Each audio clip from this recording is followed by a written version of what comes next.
skrifum fræðilegan texta, þá þurfum við að gera grein fyrir því líka hvað aðrir fræðimenn eða annað fræðafólk hefur skrifað sama efni.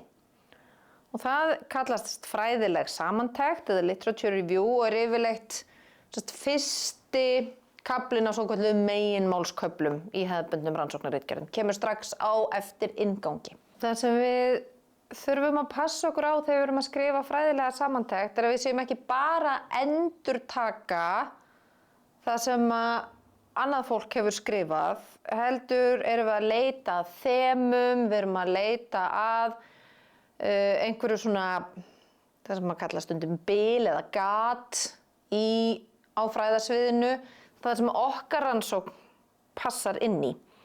Þannig að við erum ekki bara, við þurfum einhvern veginn á sama tíma að útskýra fyrir lesandanum hvaða samtali við erum að taka þátt í.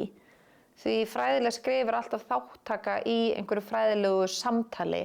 Þannig við erum að útskýra bakgrunninn, hvaðan við komum og hvaða samtali við erum að taka þátt í og af hverju við sjáum okkur knúin til þess. Hvað vantar í þetta? Eða erum við með tilgátu að okkar rannsókn hefði einhvern veginn öðruvísi niðurstöður heldur en annað fólk hefur fengið.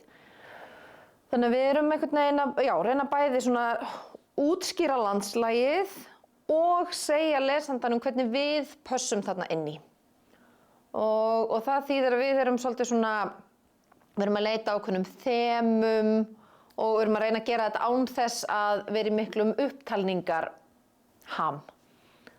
En það sem að einkennir þessa kafla fræðilegan bakgrunn eru tilvísana svigar, þetta oft mjög hlaðnir kaflar af þeim vegna þess að við erum svo mikið að fjalla það sem annað fólk hefur gert. Og okkar höfundarödd birtist kannski fyrst og fremst í því hvernig við túlkum texta annarra. Þannig að þetta svona kannski svolítið tækifæri sem við höfum til að útskýra fyrir lesandanum hvaðan heimildirnar koma sem við erum svo að vinna með í framhaldinu. En þetta svolítið vandasamur kafli til að skrifa því að það hætt við því að hann verði einhvern veginn svona upptalningar rómsa. Við erum að reyna að greina líka sviðið og lýsa því.